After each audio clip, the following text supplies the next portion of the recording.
আওয়ামী লীগ এখনো সাপোর্ট করছেন মনে মনে তাদেরকেও বলে দেই ভাই যে এই যে আপনাদের এই যে ফ্যাসিস্ট খুনি হাসিনার যে অটিস্টিক ছেলে সজীব ওয়াজেদ জয় ও যে এত গল্প করছে, ও এত বছর যুক্তরাষ্ট্রেই ছিল। এই দেশ থেকে বিলিয়নস অফ ডলার্স, বিলিয়নস মানে লক্ষ লক্ষ কোটি টাকা চুরি করে নিয়ে গেছে ওইখানে, কিন্তু ওখানকার সরকারের সাথে কোনো সম্পর্ক তৈরি করতে পেরেছে? হাসিনাকে বিদেশ থেকে ফেরত এনে বিচারের মুখোমুখি করার উপায় কি?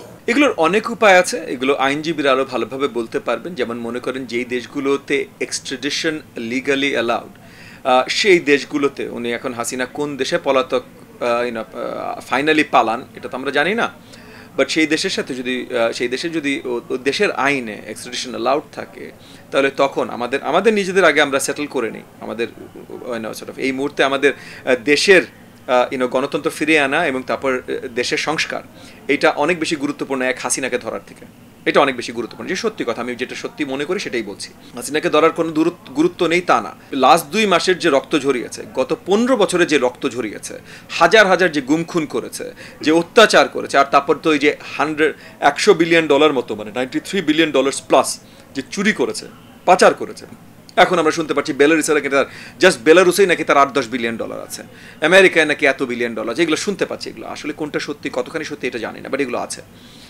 তো তাকে তো বিচারের আওতায় আনতেই হবে, কিন্তু এখন আমাদের ফার্স্ট ফোকাস থাকতে হবে আমাদের দেশ ঠিক করা, লাইনে আনা। যত ক্ষতি সে করে দিয়ে গেছে এগুলো তো আমাদের পার করে উঠতে হবে সেইটা, এবং এরপর সে যে দেশেই পালাক না কেন, সেই দেশের যে আইন আছে তার ভিত্তিতে আমরা কাজ শুরু করব, তাকে ফিরিয়ে নিয়ে এসে আইনের আওতায় নিয়ে আসতে, এবং প্রয়োজনে ইন্টারন্যাশনাল কোর্ট অফ জাস্টিস আইসিজিতেও তার নামে, কারণ তার নামে তো মানে হিউম্যান রাইটস ভায়োলেশন, মানে খুন, এবং শুধু খুন না ভাই, গণহত্যার মামলা হবে তার নামে। সো এত সহজে পার পেয়ে যাবে তার ছেলে, তার অটিস্টিক ছেলে আবুল তাবুল কথা এখন ইন্ডিয়ান মিডিয়াতে বলে যাচ্ছে, ভারতের চাকর ছিল, ভারতের চাটুকারিতা এখনো করে যাচ্ছে বলেই পার পেয়ে যাবে, ভাই এত সোজা না। এবং আমি তার মানে যারা আওয়ামী লীগ এখনো সাপোর্ট করছেন মনে মনে তাদেরকেও বলে দেই ভাই যে এই যে আপনাদের এই যে ফ্যাসিস্ট খুনি হাসিনার যে অটিস্টিক ছেলে সজীব ওয়াজেদ জয় ও যে এত গল্প করছে, ও এত বছর যুক্তরাষ্ট্রেই ছিল। এই দেশ থেকে বিলিয়নস অফ ডলার্স, বিলিয়নস মানে লক্ষ লক্ষ কোটি টাকা চুরি করে নিয়ে গেছে ওইখানে, কিন্তু ওখানকার সরকারের সাথে কোনো সম্পর্ক তৈরি করতে পেরেছে? পারে নাই। এক ভারতের চাটুকার ছিল, ভারত সরকারও এখন মেনে নিয়েছে, আচ্ছা ঠিক আছে এটা আর বাংলাদেশে চলবে না, আমরা বাংলাদেশের সঠিক সম্পর্ক তুলে নিয়ে আসি। সো এই যে এইসব ফালতু চাটুকার চোরদের 2টা চিপ 2 মিনিটের আপনার নিউজ চ্যানেলের বক্তৃতা বা ইন্টারভিউ, এটাতে কিচ্ছু আসবে যাবে না। এবং এই সজীব ওয়াজেদ জয়কেও আইনের আয়তায় আনা হবে, কারণ সে যেই দেশের সিটিজেন, আমেরিকা এই ধরনের আইন আছে, এক্সট্রাডিশন অ্যান্ড সব কিছুর আইন আছে। সো এবং ইন্টারন্যাশনাল কোর্ট অফ জাস্টিসে যদি তার এগেনস্ট এসব এমন প্রমাণাদি তো আমরা নিয়েই যাবো, এখন তো সব কিছু আমাদের হাতে। এই যে তারা যেই সব এজেন্সি দিয়ে সব দুষ্কৃতি করেছে, এই যে আপনার গোয়েন্দা এজেন্সি বা যেগুলো দিয়ে করেছে, সেগুলো তো এখন সরকারি, সব কাগজপত্র এখন রাতারাতি বেরিয়ে যাবে। কোথায় কত টাকা চুরি করেছে, কোথায় কতজনের খুনের অর্ডার দিয়েছে, কোথায় কতজনের গুমের অর্ডার দিয়েছে, সব তো রাতারাতি বের হয়ে যাবে। এগুলো সব আমরা জনগণের সামনে নিয়ে আসবো, আইনের আলোকে নিয়ে আসবো। তখন শুধু বাংলাদেশে না ভাই, পুরো বিশ্বে পালানোর জায়গা খুঁজে পাবে না এই হাসিনা, জয় আর যা এইসব দুষ্কৃতিকারীরা আছে। আওয়ামী লীগকে নিষিদ্ধের দাবি তুলেছেন কর্নেল অলি, আপনার মত কি? আমি তো ইতিমধ্যে আপনাকে বলেছি যে আওয়ামী লীগ নিষিদ্ধ করতেই হবে, এখানে কোনো অপশন নাই। মানে জার্মানিতে যেমন দ্বিতীয় বিশ্বযুদ্ধের পর আপনার এই যে সোশ্যালিস্ট পার্টি, আপনার নাৎজি পার্টিকে নিষিদ্ধ ঘোষণা করতে হয়েছিল, আমাদেরও একই জিনিস, এটা ঘোষণা করতে হবে, এটা দেশ বাঁচানোর জন্য ভাই। কারণ এই যে ফ্যাসিস্ট আওয়ামী, এটা হলো অন্য একটা দেশের ইনফিলট্রেটর বাংলাদেশে, অন্য একটা দেশের এবং এটা প্রমাণিত ভাই। আপনি একটু তাকান না, মানে যারা এখনো হয়তো মানে যেটা হয়েছে, আমি একটা জিনিস খেয়াল করেছি যে আমাদের দেশের অনেকেই গত 2 মাস যা ঘটনা ঘটেছে তারা ইন্টারনেটে কম, টেলিভিশন নিউজগুলোতে বেশি দেখেছে। সো সময় টেলিভিশন, 71 টেলিভিশন, এগুলোতে বেশি দেখেছে।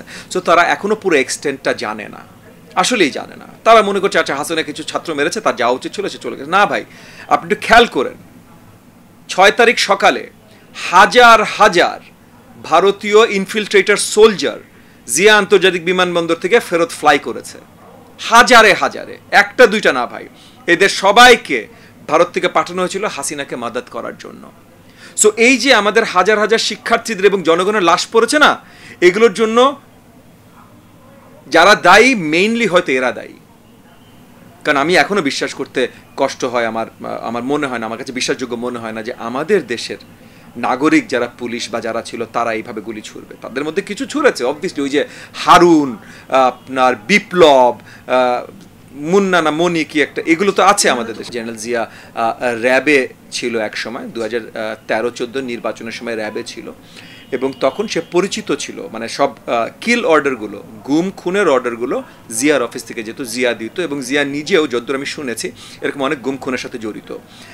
2013 সালের নির্বাচনে এরশাদ সাহেবকে যখন তুলে নিয়ে যাওয়া হলো, আমি জানি না তরুণদের হয়তো মনে থাকবে না, বাট এরশাদ সাহেবকে তুলে নিয়ে যাওয়া, এরশাদ সাহেব বলেছিল নির্বাচনে যাবে না, তারপর তাকে থামানোর জন্য তুলে নেওয়া যাওয়া হয়েছিল, এবং আমাকে তুলে নিয়ে যাওয়া হয়েছিল। আমাকে গুম করতে প্রচেষ্টা ছিল, অত্যাচার হয়েছে, অনেক কিছু হয়েছে। তারপর আমাকে অ্যাটলিস্ট আমার আল্লাহর হাজার শুকর, আমার পরিবারের দোয়া এবং বাংলাদেশের জনগণের দোয়া যে আমাকে গুম না করে, আমাকে মানে এক ধরনের গুম করেছে যে আমাকে জোর করে বিদেশ পাঠিয়ে দিয়েছে, কিন্তু আমাকে মেরে ফেলেনি, সেই গুমটা করেনি। সো আমরা কিন্তু 13 সাল থেকে এই অত্যাচারী সরকারের অত্যাচার ভোগ করছি। কিন্তু এই যেটা বললাম যে এরশাদ সাহেবকে তুলে নিয়ে যাওয়া, ওই সময় সবচেয়ে বড় রোলটা প্লে করে এই জেনারেল জিয়া। এবং এই জেনারেল জিয়া, আমি একটা কথা বলি, আজকে আওয়ামী লীগ মানে যারা জাতীয় পার্টিকে এখন কেউই পছন্দ করার কথা না, বাট তবুও যারা জাতীয় পার্টির নেতাকর্মীও আছেন তাদেরকেও বলি যে আপনারা যে এই সরকারের সাথে কাজ করেছিলেন বহু বছর, আমি কিন্তু করি নাই ভাই। 13 সালের পর আমি এই সরকারের দিকে উল্টাও তাকাই নাই কোনোদিনও। প্রথম 13 সাল থেকেই আমি এই সরকারের ঘোর বিরোধী। কিন্তু আপনার আমি যে জাতীয় পার্টি যারা কোনো সময় পছন্দ করেনি, এরশাদ সাহেবকে যারা কোনো সময় পছন্দ করেছেন, তাদের সবার জন্য বলবো যে আপনাদেরকে জিনিসটা বলা হয়নি, আমরাও পরিষ্কার করে বলতে পারিনি, কারণ আমাদেরও এগেন আমরা কতবার আর আত্মগোপন করবো ভাই, এই হাসিনা যে জায়গায় আমাদেরকে নিয়ে গেছিল। বাট তখনও কিন্তু শারীরিক নির্যাতন এরশাদ সাহেবকে, মানে ex army chief, ex president Hussain Muhammad Ershad তাকে শারীরিক নির্যাতন করেছিল তখনকার এই লেফটেন্যান্ট কর্নেল জিয়া। আজকে সে জেনারেল জিয়া হয়ে এই যে চাকরিচ্যুত হয়ে এখন জেলে গেছে বা যাবে। এইটা 2013 সালের ডিসেম্বর মাসে এরশাদ সাহেবকে শারীরিক অত্যাচার করেছিল, বুঝেছেন? সো এদের যে জাস্ট প্রাপ্য, এই পার্টিকে, এই হাসিনাকে, হাসিনার বংশের কাউকে, শেখ নামের কাউকে বাংলাদেশের রাজনীতিতে ফেরত আসতে দেয়া, এটা কোনোভাবেই বাংলাদেশের জনগণ মেনে নেবেন আমি বিশ্বাস করি। 1 জানুয়ারি 2024 চেঞ্জ টিভি পা রেখেছে সুরভিত 6 বছরে। সবার প্রতি নিরন্তর শুভেচ্ছা। চেঞ্জ টিভিকে আমি তো মেলা দিন ধরে দেখছি। চেঞ্জ টিভি যতদূর সম্ভব বস্তুনিষ্ঠতার সাথে কাজ করছে, এবং এই জন্য চেঞ্জ টিভির ভিউ আরও অনেক বেড়েছে, অনেক। আমি নিজে যে অনেকগুলো সভা করে মানে এখানে ইন্টারভিউ করেছি, কোনো ক্ষেত্রে আমি দেখেছি মিলিয়নের মতো হয়েছে ভিউ, মানে অন্য কোনো জায়গায় এত হয় নাই। আমি মনে করি চেঞ্জ টিভি ভালো কাজ করছে, প্রচণ্ড চাপ আছে, তার মধ্যেও চেঞ্জ টিভি যদি তাদের এই নিষ্ঠতা রাখতে পারে তাহলে এটা আরও ভালো করবে।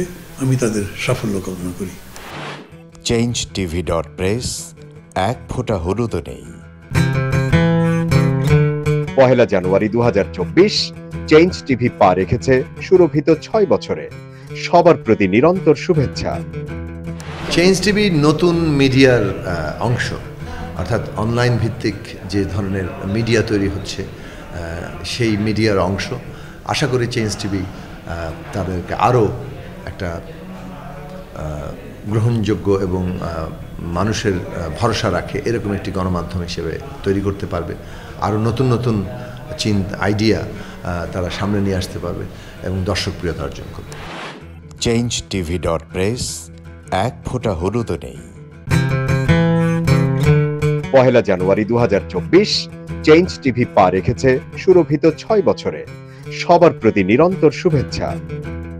আগামী 1 জানুয়ারি জনপ্রিয় যে online television, online media change টিভির 5 বছর পূর্তি হবে।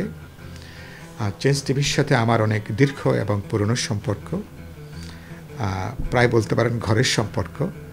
আমি এই 5 বছর পূর্তি উপলক্ষে আমি চেঞ্জ টিভিকে আমার ব্যক্তিগত পক্ষ থেকে, বিপ্লবী ওয়ার্কার্স পার্টির পক্ষ থেকে আমি আন্তরিক শুভেচ্ছা এবং আমি অভিনন্দন জানাই। আমাদের এখানে গণমাধ্যমকে বলা হয় 4th স্টেট। একসময় ধরুন বিচার ব্যবস্থার প্রতি মানুষের একটা শেষ ভরসার জায়গা ছিল। সেই বিচার ব্যবস্থা যখন এখন বিরোধী দলের দমনের একটা প্রতিষ্ঠানে পর্যবসিত হয়েছে, এখন জনগণের পক্ষে বিরোধী দলের জন্য, জনগণের শোষিত নিপীড়িত অংশের জন্য গণমাধ্যমই হচ্ছে এখনো পর্যন্ত শেষ ভরসা। আমাদের এখানে ঐতিহাসিকভাবে গণমাধ্যম বরাবরই জনগণের গণতান্ত্রিক আকাঙ্ক্ষার পক্ষে ছিল, তার প্রত্যাশা আকুতিকে সে ধারণ করেছে। আমি বিশ্বাস করি চেঞ্জ টিভি তার এই ৫ম বছরে নতুন করে আবার গণমানুষের পক্ষে তার অঙ্গীকার ব্যক্ত করবে। গণমানুষের পরিবর্তনের যে আকাঙ্ক্ষা, অধিকার মুক্তির যে আকাঙ্ক্ষা, চেঞ্জ টিভি গণমানুষের এই আকাঙ্ক্ষাকে ধারণ করবে, সামনে এগিয়ে নেবে। আমি এই উপলক্ষে ৫ম বছরের পূর্তি উপলক্ষে আমি আরেকবার আমার পক্ষ থেকে, পার্টির পক্ষ থেকে শুভেচ্ছা, অভিনন্দন এবং ভালোবাসা জানাই। আশা করি আগামী দিনগুলোতেও আপনারা আরও সক্রিয়, আরও বলিষ্ঠভাবে আপনারা আপনাদের পেশাদারিত্ব নিয়ে আপনারা ইতিমধ্যে যে ভালোবাসা অর্জন করেছেন সেটাকে সম্বল করে আপনারা সামনে এগিয়ে যাবেন। আমি চেঞ্জ টিভির জন্য আমার অপার ভালোবাসা। চেঞ্জ টিভি.প্রেস, এক ফোঁটা হলুদও নেই।